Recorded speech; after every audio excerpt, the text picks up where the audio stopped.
Hey there, folks. Welcome to our cozy nook of tales and adventures. Today, like every episode, we're unlocking the doors of imagination to explore new worlds, meet fascinating characters, and experience unique emotions. I promise to take you on an unforgettable journey through the power of words. So, get comfy, grab your favorite drink, snuggle into that perfect spot, and get ready to lose yourself in a new story. Leave the outside world behind for a while and dive with me into the depths of storytelling. If you enjoy our content and want to support the channel, consider hitting that subscribe button and giving the video a thumbs up. Now, without further ado, let's dive into today's story. Ice crystals danced in the frigid air of the northern wastes, where the world seemed to fade into endless white. Gandalf the Grey stood at the edge of a vast glacier, his staff glowing with a warm light that barely penetrated the swirling snow. Few ventured this far north, where the stars wheeled strange patterns in the eternal winter sky, but rumors had drawn him here whispers of a dragon unlike any other. Not a beast of destruction like Smaug, nor a creature of malice like the worms of the First Age, but something older, purer. A dragon that had somehow resisted Morgoth's corruption, maintaining its original nature since the dawn of days. Such a being, if it existed, could change everything Gandalf thought he knew about these ancient creatures. The first sign came not as a roar or the beat of mighty wings, but as a song, a deep, thrumming melody that seemed to resonate with the very ice beneath his feet. It spoke of starlight on scales and winds untamed, of ages past and wisdom earned in solitude. Following this sound, Gandalf discovered a narrow crevice in the glacier wall, barely wide enough for him to pass through. Inside, the ice formed a natural cathedral, its walls transforming the dragon's song into harmonies that filled the space with otherworldly music. Crystal formations caught and amplified the light from Gandalf's staff, creating rainbow refractions that danced across the frozen surfaces. And there, curled upon a throne of ancient ice, lay the dragon. Its scales were not the red of fire or the black of smoke, but the pure white of untouched snow, with an iridescent sheen that shifted like the aurora borealis. Its eyes, when they opened to regard the wizard, held not the fierce hunger he had seen in other dragons, but a deep well of memory and understanding. "Welcome, Alarin," the dragon said, using Gandalf's true name with a voice like wind through mountain peaks. "I am Luminarix, last of the Untainted, speaker of the first song. I have waited long for one of your order to find me." Gandalf bowed deeply, recognizing the weight of ages in the dragon's words. "You know who I truly am. I remember the music that shaped this world," Luminarix replied. "In you, I hear echoes of those first harmonies." Unmarred by discord, the great dragon shifted, ice crystals tinkling as its scales moved. "But you have not come merely to listen to an old one's memories. Speak your question, Maya of the West. Is it true then?" Gandalf asked. "That you remained free of Morgoth's corruption? That you never fell to the shadow that claimed your kin?" Luminarix's eyes clouded with ancient sorrow. "At what cost, you should ask? I fled here, to the uttermost north, while my brothers and sisters succumbed to the Dark One's poison. I maintained my purity through isolation, watching from afar as my kind became instruments of destruction." The dragon's voice carried the weight of millennia of solitude. "Sometimes I wonder if my resistance was truly nobility, or merely cowardice. Yet you preserved something precious," Gandalf said. "A memory of what dragons were meant to be, perhaps." Luminarix raised its great head, regarding the wizard thoughtfully. "But you have not come seeking mere knowledge. You wish to know if my kind can be redeemed." Gandalf nodded slowly. "The shadow grows again in the east. If the dragons could be returned to their original nature." "Ah," Luminarix interrupted. "Now we come to it. There is a way, though the price is heavy." The dragon's scales rippled with inner light. "Within me burns the last pure flame of dragonkind, unchanged. since the first music. It could be used to cleanse the corruption from my fallen kin, to remind them of their true nature. But such magic would require a catalyst, a being of great power willing to sacrifice a portion of their own essence. The implication hung in the frozen air between them. Gandalf felt the weight of his staff in his hand, remembering his purpose, his mission to guard Middle-earth against the growing darkness. How much would it cost? He asked quietly.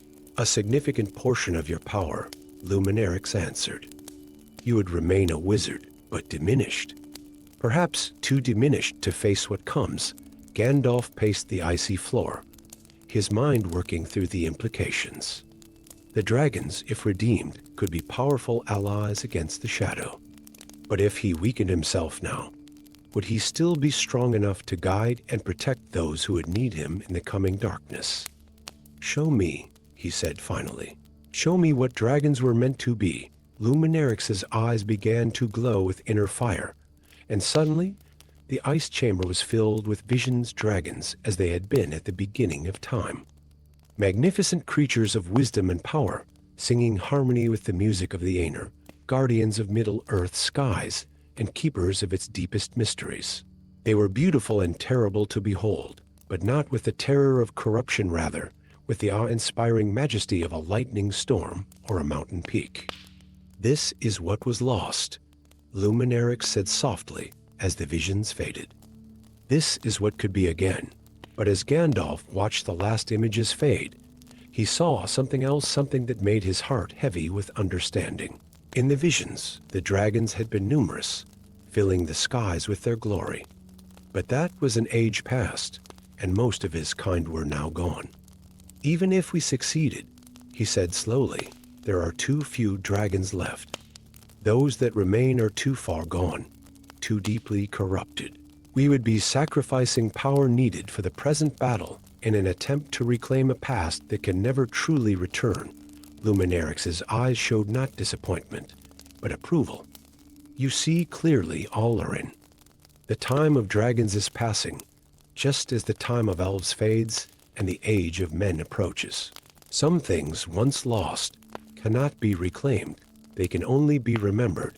Then why show me this possibility at all? Because you needed to choose, the dragon replied.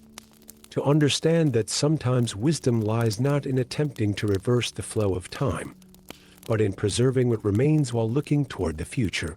Luminarix shifted, sending cascades of rainbow light across the ice. I will remain here, keeping alive the memory of what once was. And you will go forth to face the shadow with your power intact, knowing that the past, though beautiful, cannot be rebuilt at the cost of the present. Gandalf nodded, feeling both the weight and the rightness of the decision. Will you be alone here until the end? I am never truly alone, Luminarix said, its voice warming. The music still plays, even here in the endless ice. And sometimes on the clearest nights, I sing harmony with the stars themselves. The dragon's eyes twinkled. Perhaps, when your great task is complete, you will return and listen to the song with me. I would like that, Gandalf replied, bowing once more. As he made his way back through the ice passage, the dragon's song followed him, not mournful now, but clear and bright, speaking of hope and wisdom and the courage to face what comes rather than cling to what was. And though he had not gained the dragon allies he had hoped for, Gandalf felt he had gained something perhaps more valuable, the understanding that true wisdom sometimes lies in knowing which battles cannot and should not be fought. Behind him, in the heart of the eternal ice, the last pure dragon continued its ancient song, keeping alive the memory of a world that was, while the world that is turned ever onward toward its uncertain future.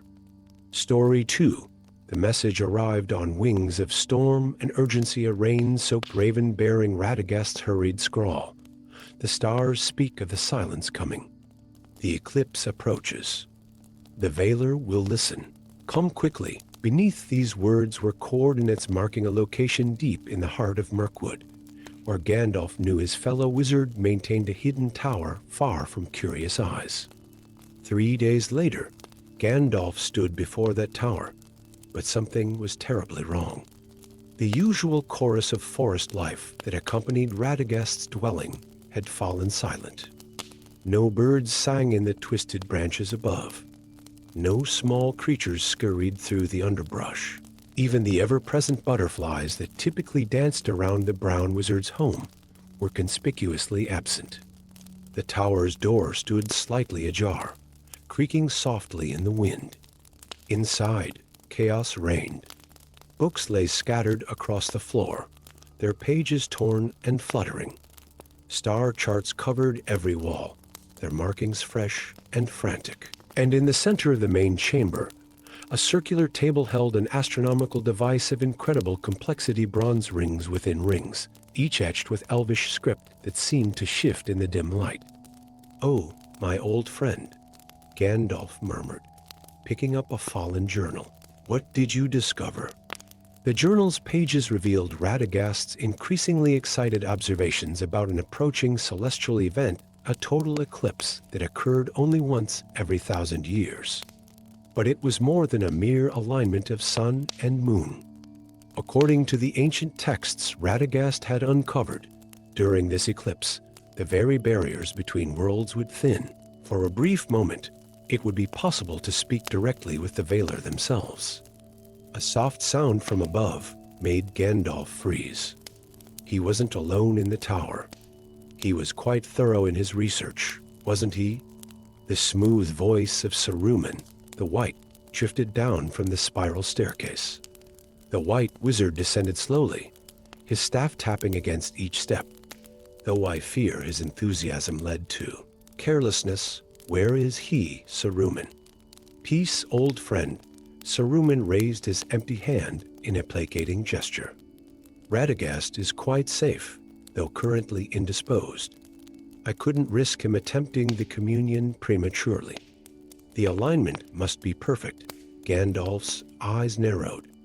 "You intend to use the eclipse yourself, not just myself." Saruman moved to the astronomical device, adjusting one of its rings with delicate precision. "Think of it, Gandalf.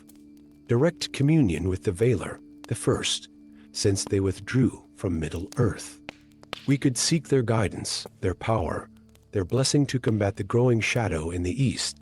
But Gandalf had seen something his fellow wizard had missed, a small note hidden beneath the device, written in Radagast's shaking hand.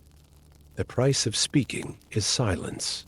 The voice of Middle-earth must pause for the voices of the West to be heard."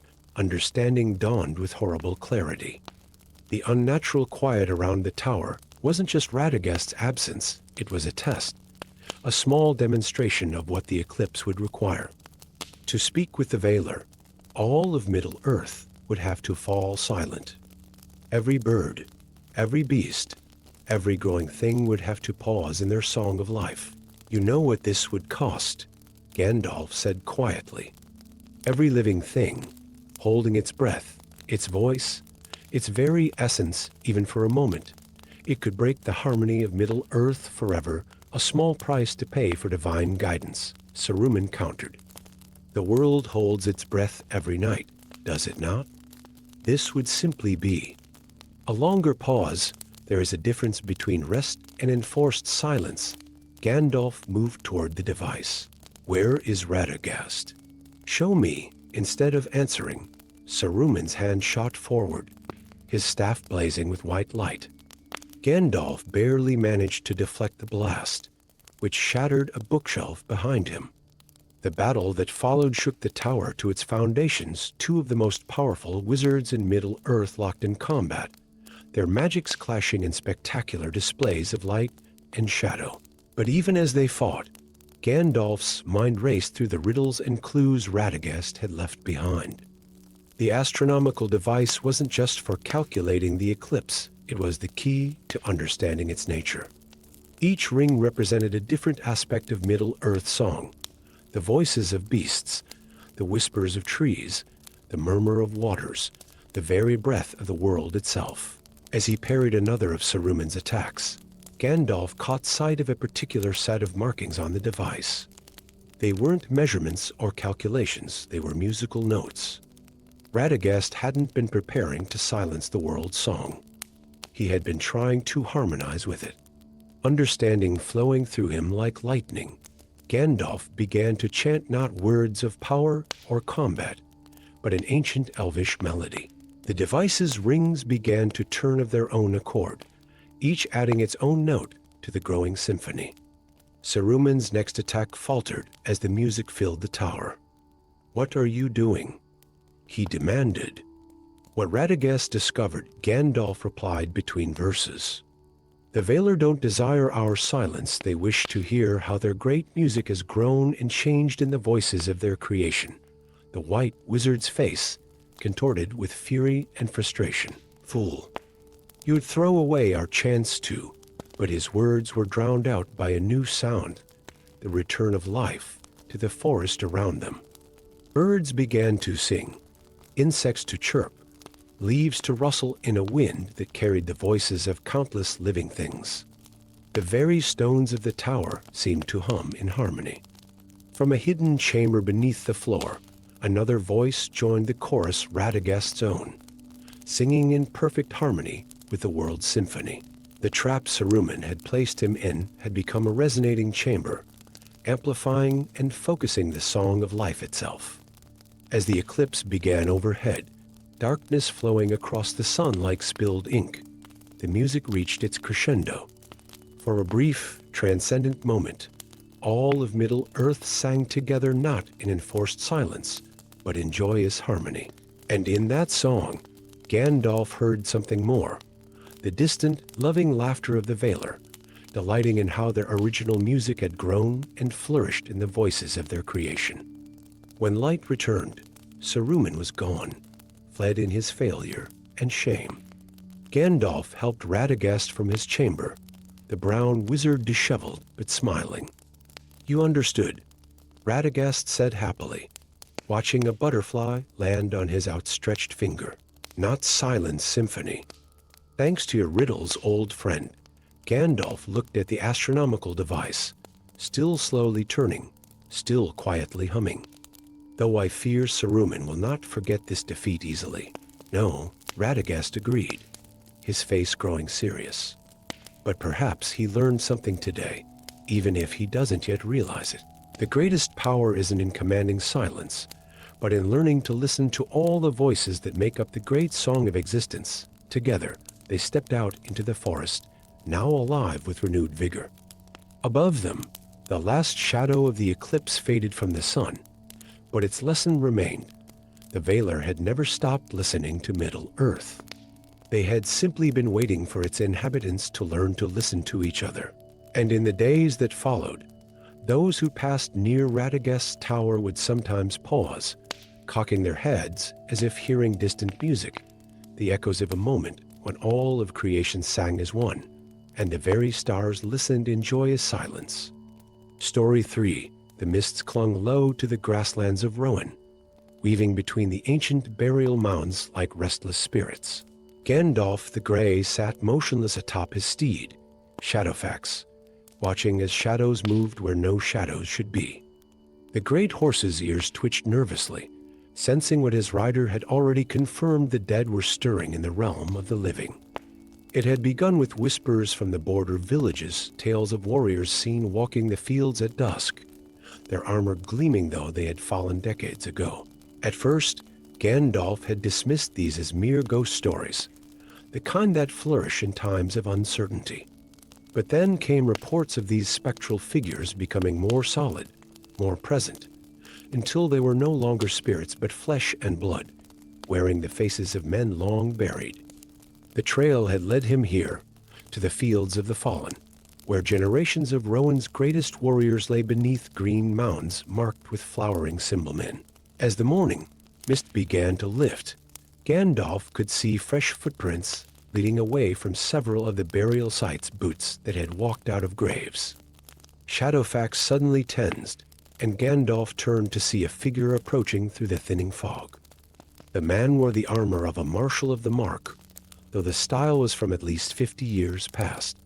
His face was youthful, but held the distant expression of one trying to remember a long-forgotten dream. "Well met, Gandalf Greyhame," the warrior said, his voice carrying the formal tones of old Rowan. I was older son of Aldred. Though I confess, I am uncertain how I come to be here, when my last memory is of falling in battle against the Dunlendings. Gandalf dismounted slowly, studying the man before him. This was no spirit or illusion. Alder stood as solid as any living man, though there was something not quite natural in the stillness of his chest, the absence of breath. You fell honorably, Gandalf said gently, and were laid to rest in these fields. The question is not how you died, but how you have returned. Alder's face showed a flicker of distress. There was a voice, a calling, and then light, warm like summer sun. A man. He struggled visibly with the memory. A healer, I think. He spoke of second chances, of wrongs to be righted. The peace Gandalf had been seeking clicked into place. Theodred, he said softly. Where is he? Alder pointed toward a cluster of ancient stone buildings nestled against a hillside, the oldest healing houses in Rohan, dating back to the realm's founding. As they approached, Gandalf could feel the pulse of powerful magic emanating from within, magic that had no place in this age of the world. Inside the main building, they found a scene that made even Gandalf's ancient heart ache. Dozens of resurrected warriors filled the halls, some still bearing the wounds that had ended their first lives, all wearing the same confused, searching expressions. And moving among them was Theodred, once Rowan's greatest healer, now gray-haired and bent with age, but his eyes burning with desperate purpose. When he saw Gandalf, Theodred straightened, clutching something that hung from a chain around his neck, a crystal that pulsed with an unnatural light. I wondered when you would come, he said. Have you arrived to stop me, old friend? I've come to understand, Gandalf replied, though his hand tightened imperceptibly on his staff. This artifact you're using, where did you find it? Theodred touched the crystal, almost reverentially.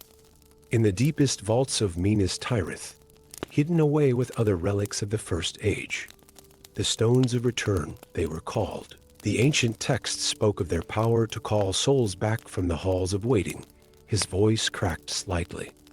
After I lost them all, my wife, my children, to the fever last winter, I knew I had to try.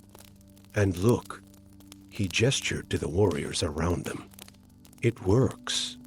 They return whole, with their memories slowly awakening. Think of what this could mean for Rohan. But Gandalf was watching the resurrected warriors more closely now. He could see how their movements became more mechanical when they weren't actively concentrating, how their eyes would sometimes go distant and empty. And most troublingly, he could see how the very air around them seemed to warp slightly, as if reality itself rejected their presence. You were always a gifted healer, Theodred, Gandalf said carefully. But there are boundaries that were not meant to be crossed. These men, look at them closely. Are they truly as they were in life? Alder, who had been standing quietly nearby, spoke up. My memories. They come and go. Sometimes I remember my wife's face, my children's names. Other times, he looked down at his solid but bloodless hands. Other times I feel like a stranger wearing borrowed flesh. They just need time, Theodred insisted, but doubt had crept into his voice. The text said the adjustment period could take weeks, but their true selves will fully return, will they? Gandalf moved closer, his voice gentle but firm. Or will they remain caught between life and death, neither truly here nor properly at rest? And what of the cost? He gestured to the crystal. Each soul called back creates a tear in the fabric of the world. I can feel them, Theodred. Small now, but growing. How long before these tears become wounds that cannot be healed? Theodred's hands began to shake. I only wanted to undo death's cruelty, to give back what was taken too soon. You've lived so long, Gandalf, how can you accept the brevity of mortal life? The finality of death? Because I have seen the gift in mortality, Gandalf answered. The beauty in knowing each moment is precious because it cannot last forever. These warriors earned their rest, Theodered. Their deaths gave meaning to their lives, protected what they loved. Would you take that from them? Around them, the resurrected warriors had grown still, their eyes fixed on the crystal around Theodered's neck. One by one, they began to speak, remembering not just their deaths, but why they had died. Remembering the peace they had known before being called back. Alder stepped forward. I died protecting my people, he said quietly. It was a good death, an honorable end. Please, let it remain so. Tears began to fall down Theodered's weathered cheeks. But how do I bear it? The emptiness, the loss? By remembering that grief is the price we pay for love, Gandalf said, placing a comforting hand on his old friend's shoulder. And by honoring their memories not through desperate attempts to bring them back, but by living as they would have wished us to live, slowly, with shaking hands, Theodered lifted the chain from around his neck. The moment the crystal left his throat, the resurrected warriors began to fade, their forms becoming translucent, then ghostly. But their faces showed not fear or regret, but peace, the peace of returning to their proper rest. Alder was the last to fade. Thank you, he said simply, looking at both Theodered and Gandalf. Let our stories be told, but let our rest remain unbroken. And then he too was gone, leaving only the morning sunlight streaming through empty air. Gandalf took the crystal, wrapping it in layers of protective spells before securing it away. Theodered stood quietly, looking older but somehow lighter, as if a great burden had been lifted from his shoulders. Come, Gandalf said gently. Let us walk among the burial mounds, and you can tell me about them, your family, these warriors. Let us remember them as they were, and keep their memories alive in the proper way. As they stepped out into the sunlight, the mists had fully cleared from the fields of the fallen. The white flowers of Silmarillion danced in the breeze, and somewhere in the distance, a rider's horn called clear and true. Life went on, as it must, carrying both joy and sorrow in its endless flow. And beneath the flowered mounds, the warriors of Rohan slept once more in well-earned peace, their stories living on in the songs and memories of those they had left behind, which, Gandalf knew, was the truest form of immortality an immortal could achieve. Story 4. Golden leaves danced through the air of Lothlorien, but their fall was too early, too heavy with portent. Gandalf the Grey stood beneath the mighty Melorn trees, his weathered hand catching a leaf that spiraled down. Its light, once brilliant and eternal, now dimmed even as he watched. Something was wrong in the heart of the ancient elven realm. The very air of Lothlorien had changed. The ethereal mists that typically wreathed the forest floor moved with an unusual lethargy, and the legendary glow that bathed the realm in perpetual twilight flickered like a candle in the wind. Even the songs of the elves, carrying through the branches above, held a note of disquiet that few but a wizard might notice. Lady Galadriel awaited him in her garden, her timeless beauty unchanged, yet concern shadowed her ancient eyes. The ring Nenya gleamed upon her finger, but its light pulsed erratically, like a heartbeat growing irregular. You have felt it then, she said, her voice carrying the weight of ages. The power wanes, Mithrandir. Not slowly, as we had foreseen with the fading of our time, but quickly like water draining from a broken vessel. Gandalf nodded, his keen eyes studying the ring upon her hand. When did it begin? With the last new moon, Galadriel moved to a silver basin where water caught starlight. At first, it was subtle, a whisper of weakness in the barriers that protect our realm. But now, she gestured to the trees around them, where more golden leaves fell in an unseasonable cascade. The wizard closed his eyes, extending his awareness through the forest. The magic of Lothlorien had always been a complex tapestry of interwoven spells, anchored by Nenya's power. Now he could sense the threads unraveling, being pulled toward something. "Show me," he commanded softly. Galadriel led him through paths that few had ever walked, deep into the heart of her realm, where ancient magic ran like rivers beneath the earth. Here, crystal formations rose from the ground, each humming with stored power. But their song was discordant now, their light flickering like dying stars. "The crystals are connected to a network far older than LOTR itself," Galadriel explained. "The elves of the First Age created pathways of power throughout Middle-earth. Most were lost or destroyed, but here," she placed her hand upon one crystal, and its light surged briefly before dimming again. "Here they remained, helping to sustain our realm." Gandalf traced his fingers along the crystal's surface, reading the flow of power like a scholar might read an ancient text. "The power isn't failing," he said slowly. "It's being redirected. These pathways, they lead somewhere." Their investigation led them to the edges of LOTR, where the golden woods gave way to the darker forests beyond. Here, they discovered the first portal, a doorway of pure light, hidden within the hollow of an ancient oak tree. Similar portals had once connected all the great elven realms, but most had gone dark ages ago. This one blazed with stolen power. "There will be others," Gandalf said grimly. "A circle of them, drawing power along the old ways toward a single point." He looked to the distant peaks of the misty mountains, where storm clouds gathered unnaturally. There, the journey into the mountains was perilous. Gandalf and Galadriel, accompanied by a small group of her most trusted guards, found more portals along their path, each one a bleeding wound in the magical fabric of Middle-earth, drawing power toward some unknown purpose. In a hidden valley high among the peaks, they found their answer. A group of elves, their robes dark and their eyes burning with desperate purpose, had constructed a complex array of crystals and ancient artifacts. At its center rose a pillar of pure light, reaching toward the storm-racked sky. Their leader stepped forward, Meglin, an elf whose name spoke of ancient sorrows.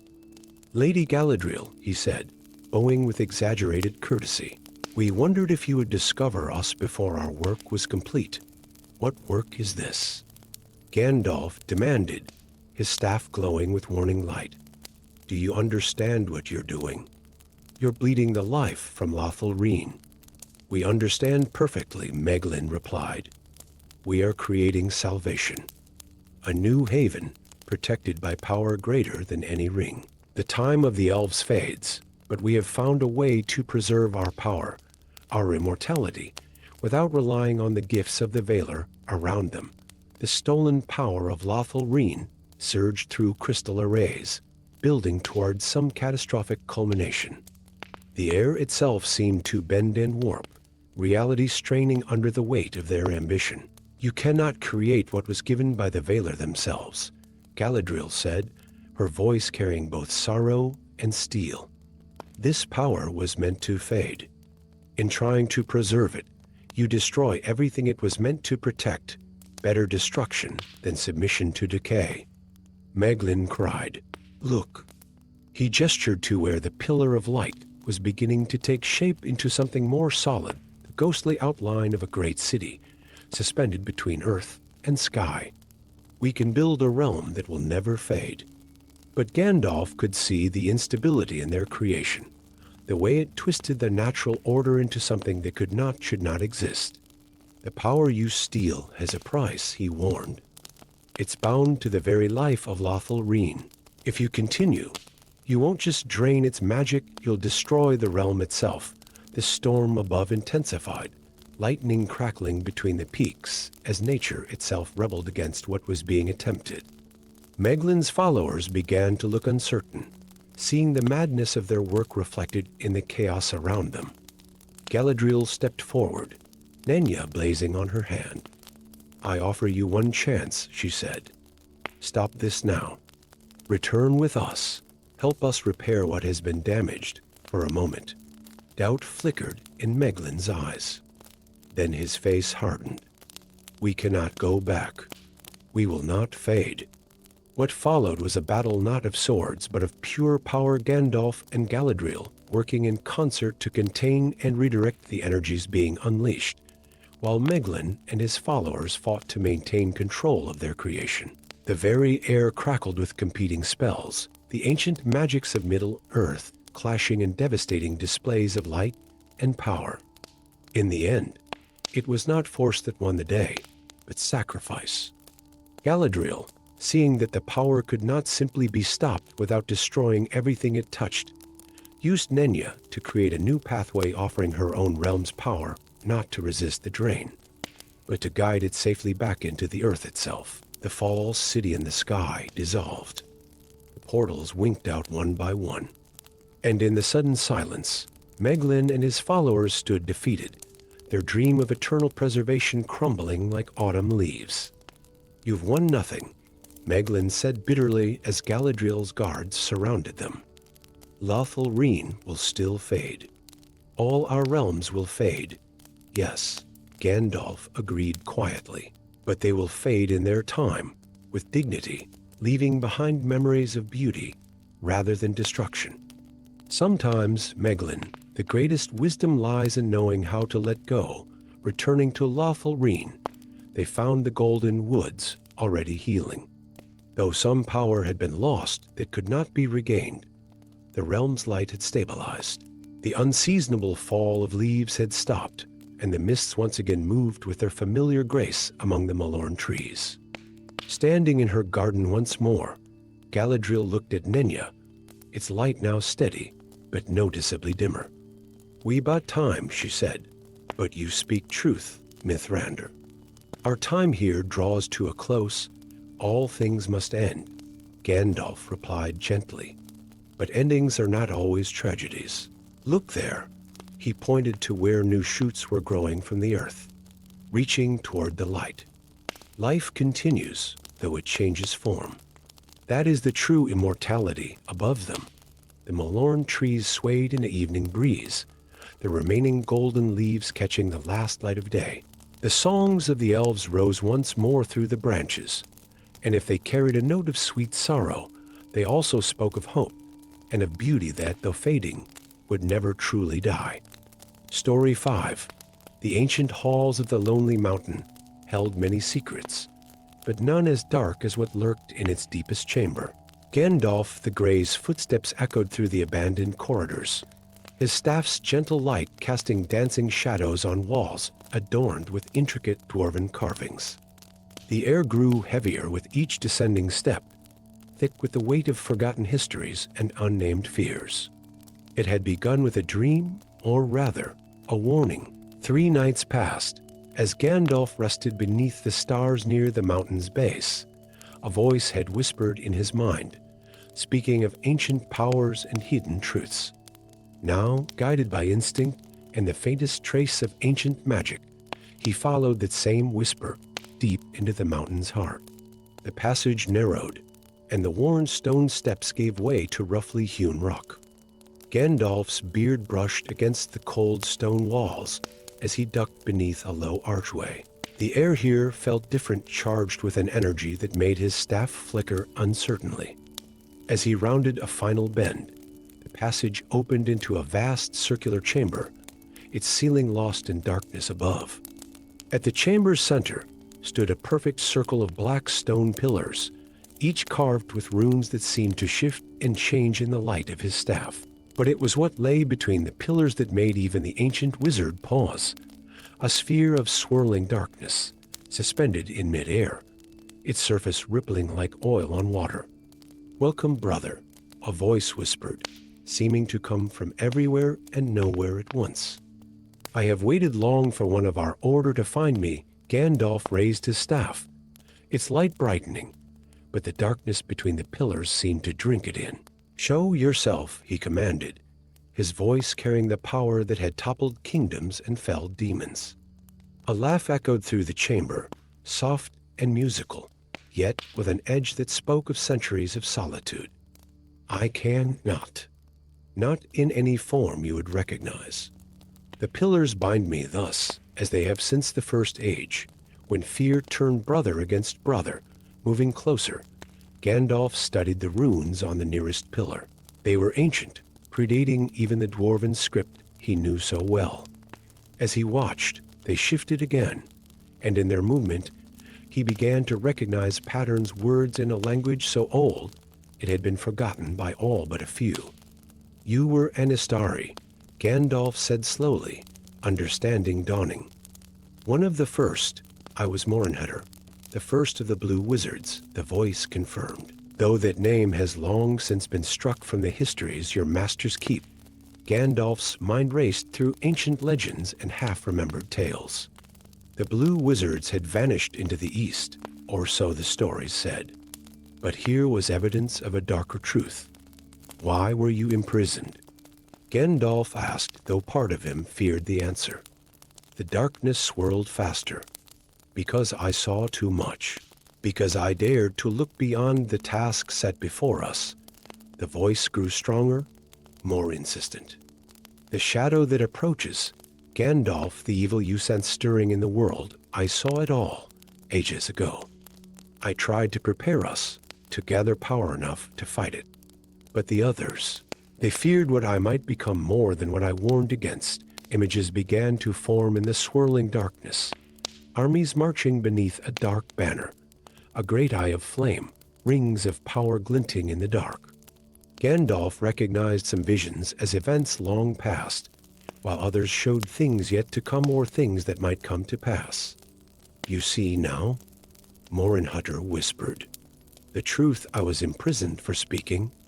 Release me, brother. Let me help you prepare for what comes." Already, the ring stirs in its hiding place. Already, ancient evils wake. Gandalf stood silent, his mind working furiously. The visions he'd been shown held truth. He had felt the growing shadow himself. But something in the other wizard's voice gave him pause. There was an edge to it, a hunger that spoke of too many years spent in darkness. "You offer truth," Gandalf said carefully, "but truth can be wielded as a weapon as surely as any blade. Show me how you came to be here. Show me the moment of your imprisonment." The darkness churned, and for a moment, Gandalf thought he saw anger flash through its depths. Then new images formed. A younger Morinheader, consumed by visions, gathering artifacts of power, building works of magic that twisted the natural order. And finally, a council of robed figures, their faces hidden, as they sealed him away. They feared change, Morinheader said bitterly. They would rather wait and watch than act. As you do now, brother.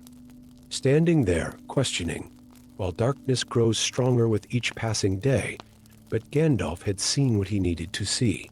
In the images of the past, he had caught glimpses of the artifacts Morinheader had gathered, items of corruption, tools of dominion.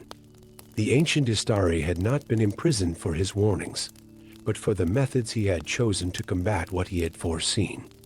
"You spoke truth about the shadow," Gandalf said, raising his staff. "But you spoke falsely about your imprisonment. The corruption you sought to fight had already taken root in your heart." The darkness surged against its bounds. "You are a fool like all the others. Would you face what comes with half measures and caution? Release me." "I command it." Power crackled through the chamber as Morinheader raged against his prison. But Gandalf stood firm, speaking words of sealing and strengthening to the ancient pillars.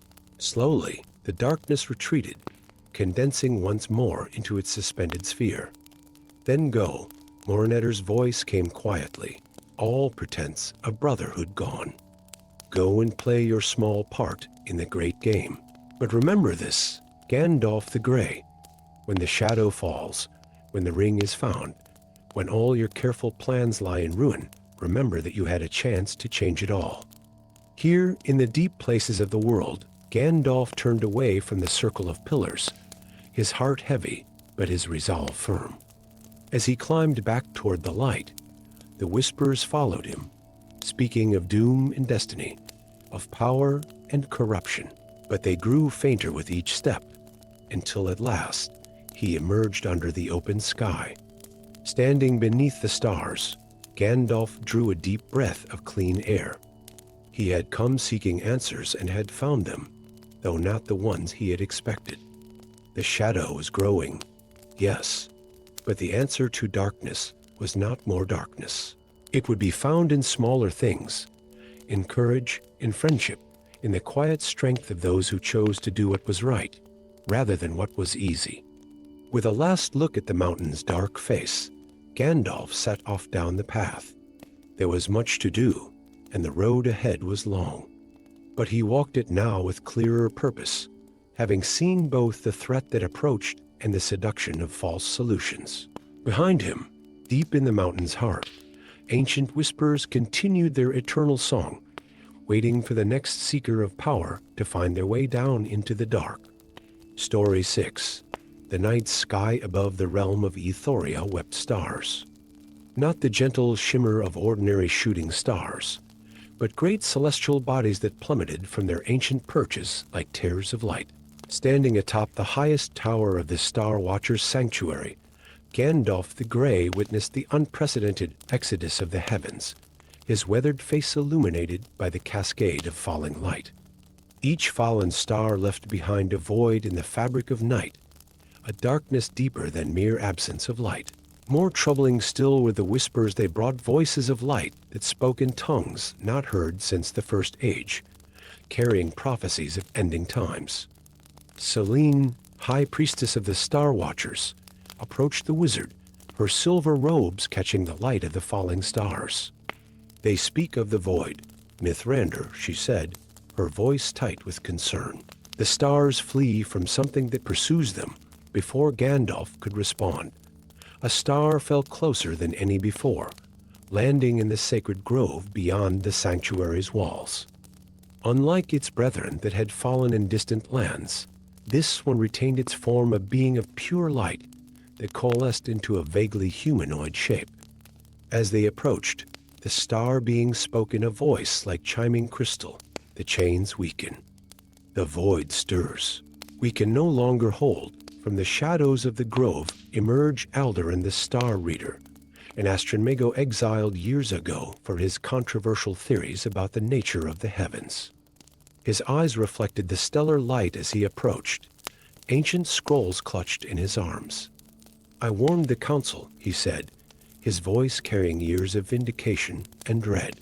"The stars are not just lights, they are wardens, binding something far older than darkness itself.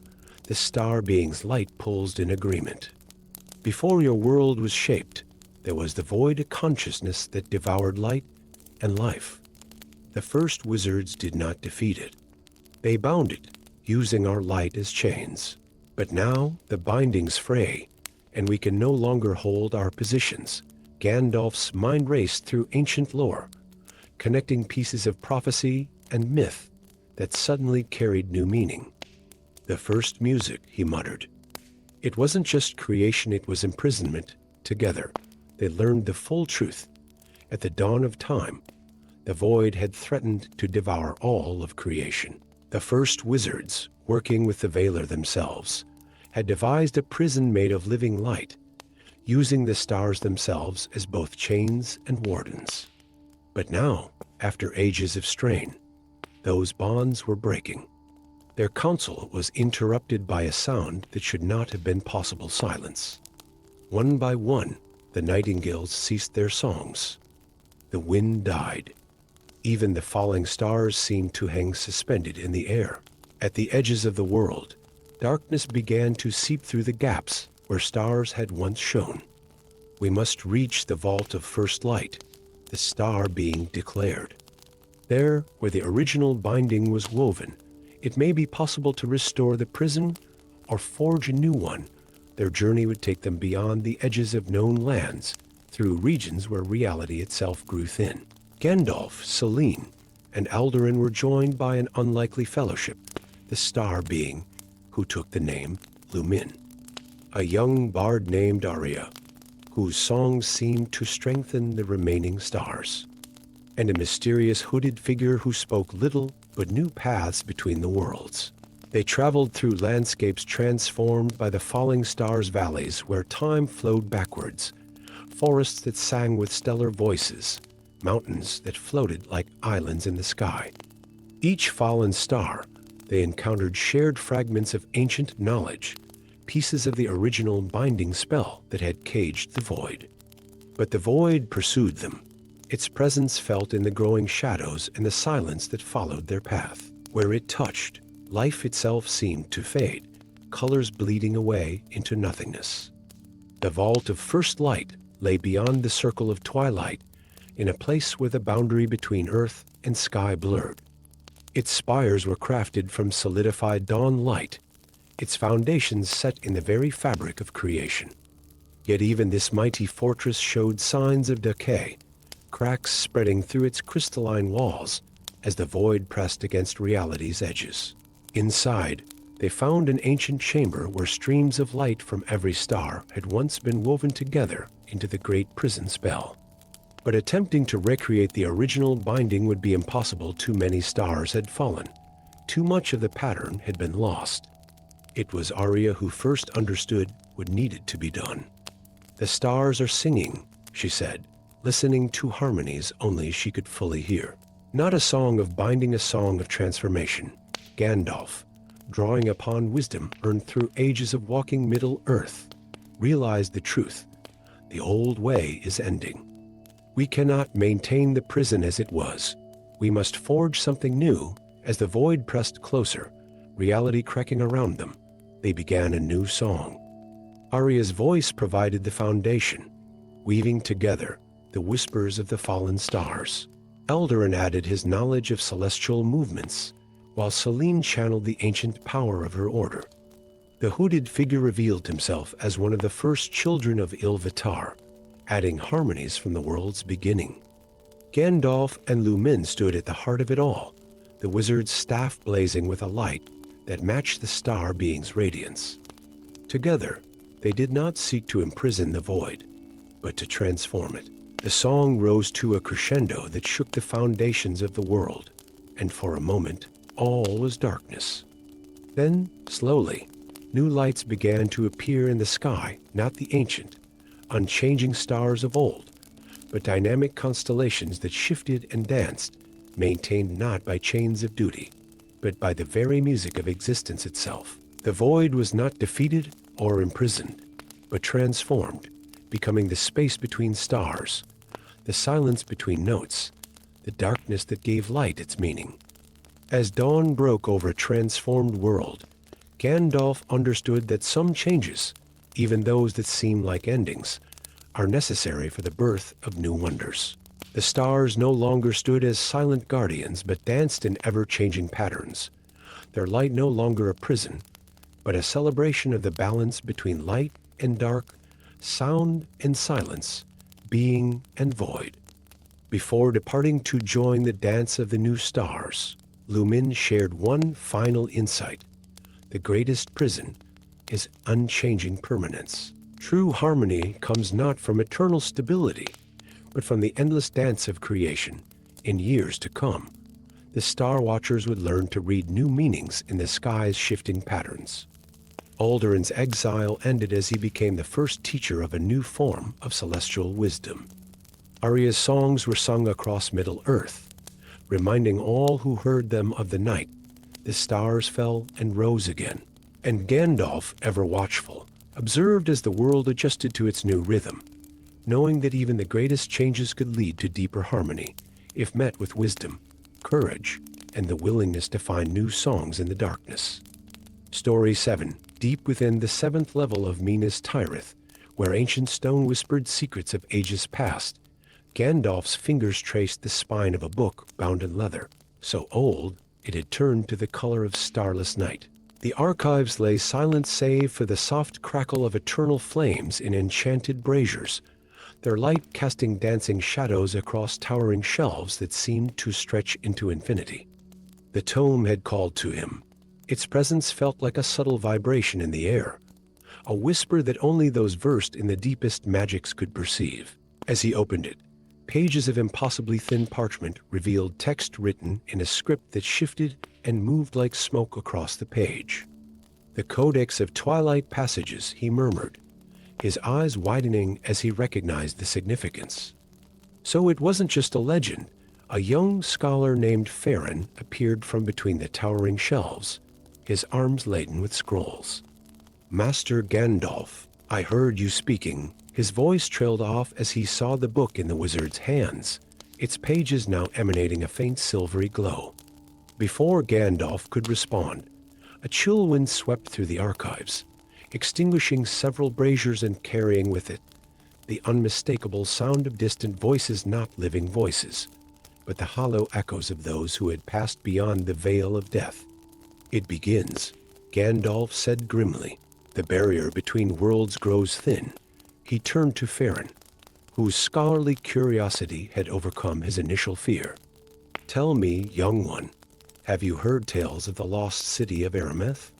The archive of the first men?" Farron's eyes lit up.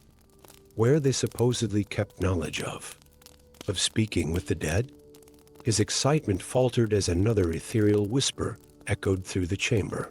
"Not supposedly," Gandalf corrected, showing him a page from the Codex. "They did speak with the dead, and they understood the delicate balance between worlds.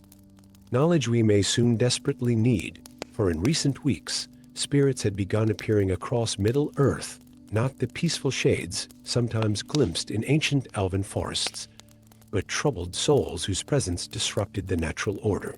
They appeared in villages, crying out in languages long forgotten.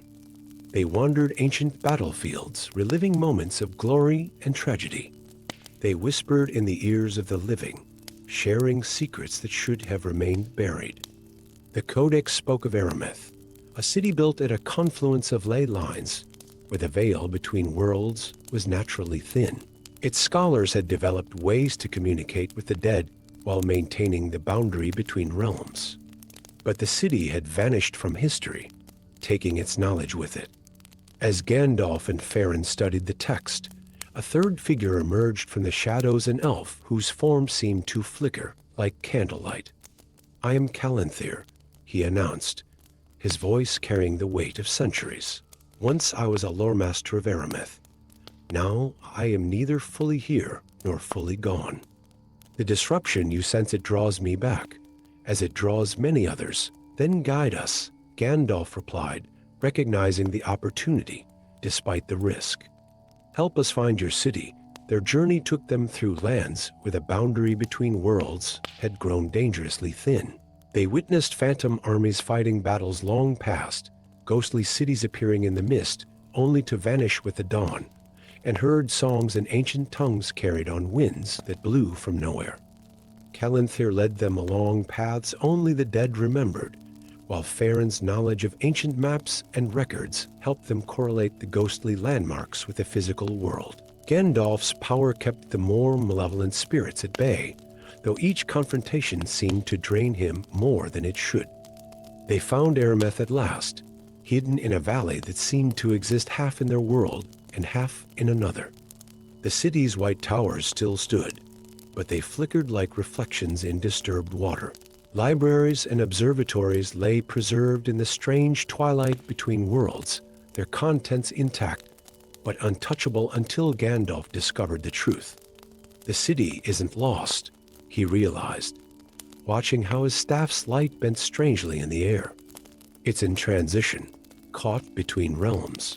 The scholars of Arameth didn't just study the boundary between worlds, they became it. In the central observatory, they found the heart of both the problem and its solution, the ethereal lens, a massive crystal suspended between pillars of otherworldly metal. Through it, the ancient scholars had observed and maintained the boundaries between worlds. Now those boundaries were unraveling, but when they tried to access the lens, they discovered why the city had been hidden away. The knowledge it contained, the power to bridge worlds, had drawn the attention of an ancient evil. A spirit lord, once a powerful sorcerer in life, had been slowly gathering power, using the weakening boundaries to pull other spirits under his control. The spirit lord appeared before them, a crown of ghostly fire floating above his translucent form. "The lens will give me form again," he declared. And with it, dominion over both the living and the dead.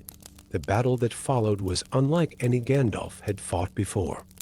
While Farin used his knowledge of the ancient texts to begin reactivating the lens's protective wards, Callanthir guided them through the city's phantom streets, leading the Spirit Lord's forces through tricks of light and shadow that only the dead could navigate. Gandalf himself faced the Spirit Lord in a clash of powers that rippled between worlds. His staff blazed with the light of the living world, while the Spirit Lord commanded the very essence of death itself.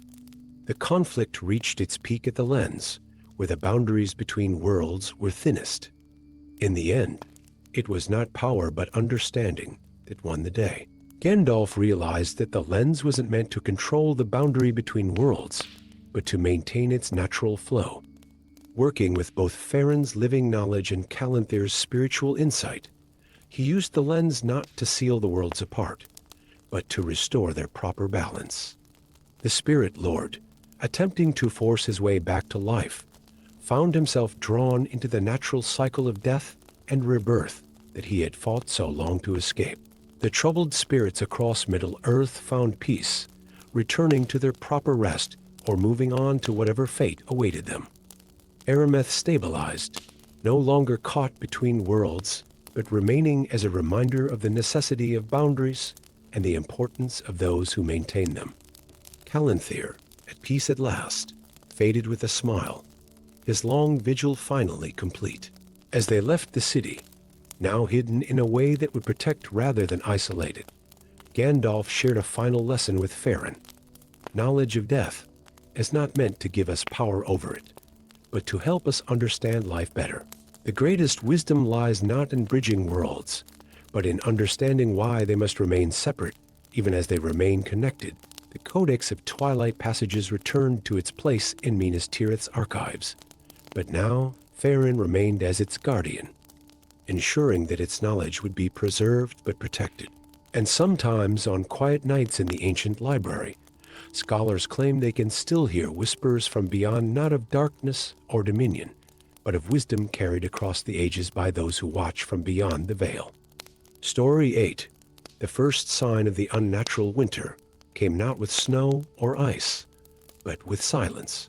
Standing at the edge of Mirkwood, Gandalf the Grey watched as birds ceased their songs mid-note, their breath turning to crystalline mist in the suddenly frigid air. Even in the heart of summer, frost began creeping across the ancient trees' leaves, transforming the forest into a glittering, deadly garden. "This is no natural cold," he murmured, his staff glowing with a warm light that barely held back the encroaching chill. The wizard's keen eyes noticed how the frost formed patterns like ancient runes, symbols he had not seen since the elder days when the Ice Kings first rose to power and nearly plunged all of Middle-earth into eternal winter. A rustling in the undergrowth announced the arrival of Radagast the Brown, his usual disheveled appearance made more striking by the rime of ice in his beard. "The animals speak of cold that burns, Gandalf," he said, concern etched deeply in his face. "The hawks say it spreads from the gray mountains, turning everything to ice in its path." Before Gandalf could respond, a horn echoed across the frozen landscape, 3 short blasts, followed by one long call. From the north came a group of rangers, led by a tall woman wrapped in furs. Frost clung to her dark hair like a crown. Astrid Frostborn, she introduced herself, her voice carrying the weight of urgent news. "My people have watched the northern wastes for generations. The ice tombs have opened, Gandalf." The Ice Kings stir from their ancient slumber. The wizard's grip tightened on his staff. Then the legends were true. They were never destroyed, only imprisoned. His mind raced through centuries of lore. The Ice Kings, 5 powerful sorcerers who had embraced the coldest magics, seeking to remake the world in their frozen image. They had nearly succeeded. Before the first, Astari had sealed them away. "There's more," Astrid continued. "The stories speak of a weapon, the Staff of Summer's Heart. It was used to bind them, hidden away where no winter could reach." Yes, Gandalf's eyes lit with recognition. Beyond the lonely mountain, in the Valley of Eternal Spring. But reaching it, He gazed northward, where dark clouds roiled unnaturally against the horizon. Their journey began immediately, for every hour brought the unnatural winter closer to the inhabited lands of Middle-earth. Gandalf, Radagast, Astrid, and a small band of her most hardy rangers set out toward the lonely mountain. They traveled through forests transformed into crystalline galleries, past villages where people huddled around ever-burning fires, fighting back the cold that sought to steal the warmth from their very bones. As they journeyed, Gandalf shared what he knew of the Ice Kings. They had once been great rulers of the northern realms, who had discovered ancient cold magics in the depths of glacier caves. The power had promised them eternal life through the preservation of ice, but it had frozen their hearts as surely as their kingdoms. Their winter had spread like a plague, until the first wizards had united to stop them. The closer they drew to the lonely mountain, the more fierce the winter became. Wolves made of living ice stalked their camp at night, their howls like breaking glaciers. Storms of razor-sharp snow forced them to shelter in caves where the very air seemed to freeze. It was in one such cave that Gandalf made a troubling discovery. Ancient runes carved into the wall spoke not of the Ice King's defeat, but of a sacrifice made by the first Istari. The wizards had used their own warmth, their own life force, to create the Staff of Summer's Heart. The weapon that could end the eternal winter was forged from the very essence of life and growth. This is what they truly seek, Gandalf realized. Not just dominion over the lands, but the very power of life itself, preserved forever in ice. The final leg of their journey took them through the heart of the Ice King's power. They witnessed vast cities preserved in perfect, terrible ice, their inhabitants frozen in moments of terror as the winter had taken them. The Ice Kings themselves appeared as towering figures of crystalline magic, their crowns made of eternal frost, their eyes gleaming with the cold light of distant stars. The Valley of Eternal Spring lay protected behind a curtain of freezing mist. Here, even as winter raged around it, flowers bloomed and warm breezes danced. At its heart stood an ancient tree, its branches reaching toward the sun, and wedged in its highest boughs gleamed the Staff of Summer's Heart. But the Ice Kings had reached it first. As Gandalf and his companions arrived, the sorcerers were already working their magic to extract the staff, their cold power freezing the great tree branch by branch. What followed was a battle of opposing magics: ice against fire, winter against summer, death against life. Gandalf channeled not just his own power, but the natural warmth of the valley itself. Radagast called upon every bird and beast that still remembered the touch of spring, while Astrid and her rangers fought with weapons blessed by ancient warmth magic. The turning point came when Gandalf understood the true meaning of the first Istari's sacrifice. The Staff of Summer's Heart wasn't just a weapon, it was a channel for the very essence of life and warmth that flowed through all living things. As the Ice Kings sought to claim it, Gandalf instead released its power, letting it flow back into the world. The explosion of warmth and life magic shattered the Ice Kings' power. Their frozen forms cracked and melted, returning them to the mortality they had sought to escape. The unnatural winter retreated, leaving behind a world renewed by the very power of life they had tried to contain. In the aftermath, as spring returned to the northern lands, Gandalf stood in the valley that no longer needed to be eternal. Some powers are not meant to be contained or controlled, he told his companions. The true magic of life lies in its ability to change, to grow, to warm even the coldest of hearts. The Staff of Summer's Heart had dissolved back into the world, but its essence remained in every new leaf, every warm breeze, every beating heart. The Ice Kings became a legend once more, but now their tale carried a different lesson, not of the power of eternal winter, but of the greater strength found in embracing life's natural cycle of change. Gandalf would often return to that valley in years to come, watching new growth spring from soil that had known the deepest cold. It served as a reminder that even in the darkest winter, the warmth of life remained undefeated, waiting for its moment to bloom again. Story 9. Dawn had barely touched the ancient stones of Weathertop when Gandalf the Grey felt the first tremor in the foundations of Middle-earth. The runes carved into his staff flickered with an urgent crimson light, warning he hadn't seen in over 1,000 years.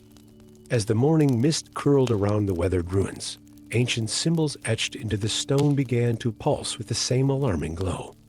"So, it has begun," he murmured, his weathered hand tracing the glowing runes. The ancient warning system, established by the first Istari, spoke of a disturbance that threatened the very fabric of Middle-earth's defenses. The Eternal Guardians, massive stone sentinels created in the First Age to guard the boundaries between realms, were awakening and abandoning their posts. The wizard's mind raced through centuries of lore. These guardians, enchanted by the combined power of the first 5 wizards, had stood watch over the thresholds where the veils between worlds grew thin. Their awakening could mean only one thing. Someone had discovered the command runes, the ancient magic that could bend these colossal protectors to a new purpose. A flock of ravens descended from the gray sky, bringing news from the far corners of the land. One by one, the great stone sentinels were rising from the ice-wrapped borders of Fordwaith to the mist-shrouded valleys of the White Mountains. Each step they took sent tremors through the earth, each movement breaking ancient wards that had protected the realms for millennia. As Gandalf mounted his steed, another presence made itself known. Saruman the White, head of the White Council, materialized from the morning mist, his white robes immaculate despite the dewy air. "You feel it too, old friend?" Saruman's voice carried its usual authority, but something in his eyes made Gandalf pause. The Guardians must be contained. The White Council must act, indeed. Gandalf replied carefully, studying his old mentor. "Though I wonder what could have awakened them after all these ages. Come to Isengard," Saruman urged. "We shall discuss this matter with the full council." But Gandalf's instincts, honed over centuries, warned him against delay. The sacred sites must be checked first. The signs of binding at each location may tell us more about this disturbance. Before Saruman could object, Gandalf had spurred his horse forward, racing against time and his growing suspicions. His journey took him first to the great gates of morning, where the easternmost guardian had stood watch. Only a massive empty plinth remained, its ancient runes cracked and dulled. In the shadows of the abandoned post, he found Radagast the Brown, his fellow wizard, examining scattered stones with trembling hands. "Gandalf," Radagast exclaimed. "The birds speak of great stone giants walking the lands. But there's more the runes here. They weren't broken. They were altered." Examining the stones himself, Gandalf saw the truth of it. Someone with intimate knowledge of the ancient magics had systematically transformed the binding spells. This was no accident or decay. It was a calculated plan, centuries in the making. As they spoke, a young ranger emerged from the forests. "Master Gandalf," he called urgently. "Strange lights have been seen in the Tower of Amon-Sel. They say a figure in white performs rituals there under the new moon." The pieces began to fall into place in Gandalf's mind. The location of each guardian had been kept secret, known only to the White Council. The power to command them required not just knowledge, but authority, the authority of the council's head. "Saruman," Gandalf whispered, his heart heavy with the realization. "He means to build an army, moving swiftly, but secretly." Gandalf and Radagast traced the path of the awakened guardians. Each massive stone warrior was converging on Isengard, drawn by a power that pulls from Orthunk's peak. They found allies along the way, elven lore masters who remembered the old songs of binding, dwarven runesmiths who could read the ancient wards, and men of Gondor who still guarded maps of the sacred sites. Through ancient scrolls and half-remembered legends, they discovered the truth.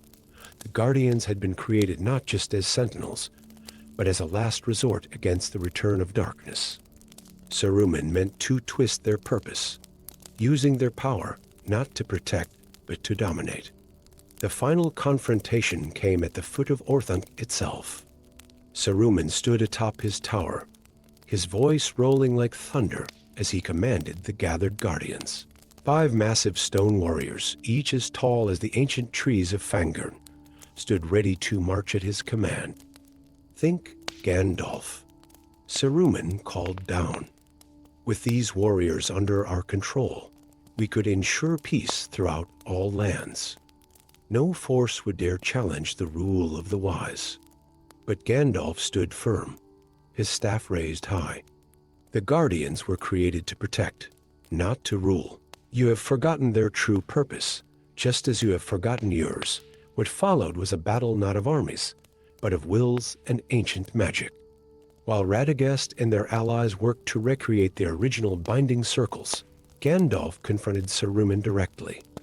Their clash of power lit the sky with rainbow fire, as spells of command and countermand wrestled for control of the stone giants. In the end, it was not might that won the day, but wisdom. Gandalf, understanding that the Guardians had been created through unity, called upon the combined will of all free peoples present elf, dwarf, man, and wizard alike. Their unified purpose resonated with the Guardians' original binding, breaking Saruman's hold. The stone sentinels returned to their ancient posts, their steps now guided by the renewed bonds of their original purpose. Saruman, his plot exposed, retreated into Orthanc, his relationship with the White Council forever changed. As peace returned to the lands, Gandalf stood once more atop Weathertop, watching the sun set on a world still protected by its ancient guardians. The runes in his staff glowed with a steady, peaceful light. Some powers, he mused to the evening air, are best left to their appointed purpose. The wisdom lies not in controlling such forces, but in understanding why they were created in the first place. In the years that followed, the story of the Guardians faded once more into legend. But those who knew where to look could still see them, standing silent watch over the boundaries of the world, their ancient power renewed not through dominance, but through the united will of the free peoples they were created to protect. And Gandalf, ever watchful, kept the true story alive, a reminder that the greatest strength lies not in the power to command, but in the wisdom to protect and serve. Story 10. In the fading light of an autumn evening, where the misty mountains pierced the clouds like ancient spears, Gandalf the Grey traveled along a path few remembered. His weathered staff tapped rhythmically against stone, as his keen eyes noticed something peculiar in the gathering dusk, wisps of silver mist that danced unnaturally against the wind, carrying whispers of forgotten songs. The wizard paused, his ancient eyes narrowing beneath bushy brows. In his countless years wandering Middle-earth, he had learned to trust such subtle signs of disturbance in the natural order. The mist seemed to beckon, drawing him off the mountain path toward a narrow cleft between towering peaks. "Curious," he muttered, his voice carrying the weight of centuries. Very curious indeed, the mist coalesced around his staff, causing the crystal nestled in its gnarled crown to pulse with an answering light. Following this ethereal guide, Gandalf discovered a hidden valley that, by all rights, should not have existed. Here, the air itself seemed to shimmer with dreams, and time moved like honey, thick and slow. Forests of silver-barked trees stretched toward a perpetually twilit sky, their leaves whispering secrets and voices that sounded almost human. In the heart of this impossible valley lay a village frozen in a moment of eternal celebration. Humans, dwarves, and even a few elves moved through their daily routines with glassy-eyed contentment, each living out what appeared to be their most cherished dreams. A young woman endlessly embraced a soldier who never quite solidified. A dwarf repeatedly discovered gems that turned to mist in his hands, and an elderly man played with children who flickered like candle flames. A powerful enchantment, Gandalf observed, his voice heavy with concern, and a dangerous one at that. He recognized the signs of ancient elven magic twisted into something darker, something that should have remained buried in the ages before the Third Age. As he moved through the village, only one person seemed to notice his presence, a young elf maiden with eyes like starlit pools, who watched him from the shadows of an ancient oak. Unlike the others, her gaze was clear and troubled. "You see it too, don't you?"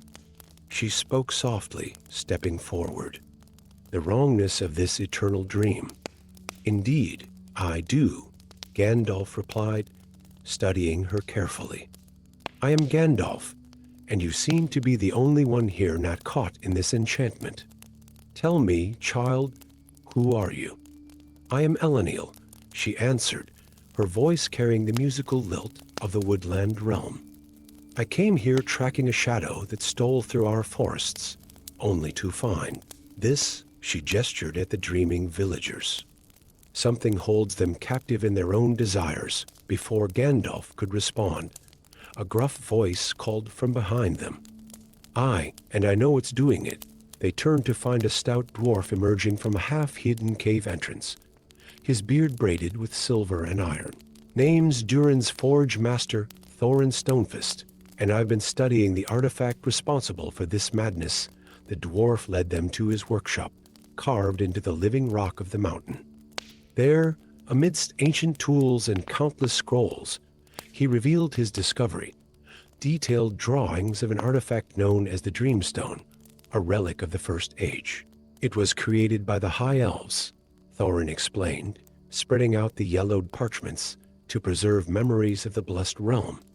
"But something has corrupted it, turning it from a keeper of memories into a trapper of dreams." Elendil's eyes widened in recognition. "The shadow I followed, it must have been the one who corrupted the stone." "But why?" Gandalf's face darkened as understanding dawned. "To feed upon the dreams themselves," he said grimly. "There are ancient powers, servants of the shadow from the east, who gain strength from the unfulfilled desires of mortals. This valley has become a feast for such a being, as if summoned by his words." The twilight deepened unnaturally. The dreams around them began to flicker like disturbed water, and a voice like grinding stone echoed through the valley. "How wise you are, Mithrandir, to understand so quickly. But understanding will not save them or you." The shadow materialized before them, a figure of swirling darkness wearing a crown of twisted dreams. The Dream Lord, as Gandalf would later name him, had once been a great sorcerer before falling to darkness, seeking immortality through the stolen hopes of others. "The dreams of mortals are so delicious," the figure hissed. "Each unfulfilled wish, each desperate hope, they strengthen me. Soon I will be powerful enough to extend my influence beyond this valley, to feed on the dreams of all Middle-earth." Gandalf stood firm, his staff blazing with sudden light. "You forget," he declared, "that dreams have power of their own. They are not merely food for creatures such as you. They are the very fabric of hope and courage." What followed was a battle not of swords, but of wills and dreams. While Thorin worked to destroy the corrupted Dreamstone, and Elendil used her elven magic to protect the sleeping dreamers, Gandalf confronted the Dream Lord directly. Their clash sent ripples through the fabric of reality itself, as the wizard drew upon not just his own power, but the strength of every true dream ever dreamed. "Dreams are not meant to be prisons," Gandalf thundered, his power flowing through his staff like lightning. "They are meant to inspire, to guide, to give hope in the darkest of nights." The Dream Lord's power began to fracture as Thorin, with a mighty blow of his forge hammer, shattered the corrupted Dreamstone. The valley's eternal twilight shuddered, and the imprisoned dreamers began to stir. Elendil's voice rose in an ancient elven song of awakening, helping to guide them back to consciousness. With a final, terrible cry, the Dream Lord dissolved into mist, his power broken by the combined forces of wisdom, craft, and song. As the eternal twilight lifted, the valley's inhabitants awakened as if from a long sleep, their false dreams fading like morning dew. In the aftermath, as the sun truly rose over the valley for the first time in what had been months, Gandalf watched the rescued dreamers reunite with their real families and lives. Some wept for the beautiful dreams they had lost, while others rejoiced in returning to reality, however imperfect it might be. Dreams have their place, Gandalf told his companions as they prepared to leave the valley, but they must remain dreams, free to inspire us rather than trap us. It is in the striving for our dreams, not in their artificial fulfillment, that we find our true strength. Elendil returned to the woodland realm, carrying warnings about the dangers of ancient magic corrupted by darkness. Thorin took the shards of the Dreamstone to his people, to be kept safe and studied so such power could never be misused again. And Gandalf continued his endless wandering, ever watchful for other shadows that might seek to twist the natural order of things. Yet sometimes, on quiet nights when the stars shine particularly bright, those who travel near that valley claim they can still hear echoes of dreams whispering on the wind, not as a trap or prison, but as a reminder that even in the darkest times, hope and wonder can never truly be contained.